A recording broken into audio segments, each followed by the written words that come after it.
You know your address? Of course you do. But what about your kids? Hopefully they do, but depending on their age, they may or may not know.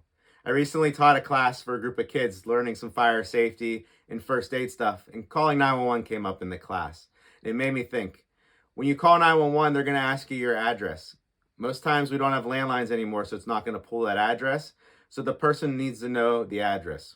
So I thought about it. What if a kid doesn't know the address, or in an emergency, I've had adults who have froze up and forgot the address of where they were at. So the best thing is simplify it, make it easy. Put the address in easy to find places.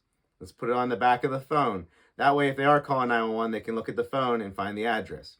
If you don't want it on the phone, put it on the refrigerator or some common place that your family uses, maybe the place where you hang up your keys. This way, it's a place where we can go.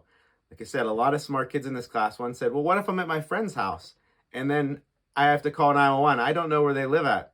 So that's a great question. So now, if I can get everybody working on putting phone numbers and addresses on their refrigerators or that common area, when any kid would have an emergency or any person needs to call 911, the babysitter, the caregiver, they know that address and it's right there.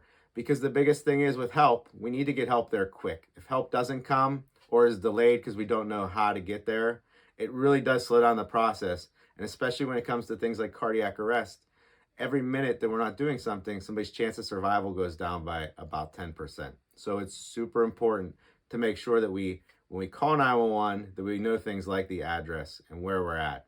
And if you are somewhere that's a public place, giving the location or name of a building can also help. But make sure you practice it. Make sure you know your work address. But more importantly, make sure your kids know the home address and have it posted somewhere so that it's easy for them to find.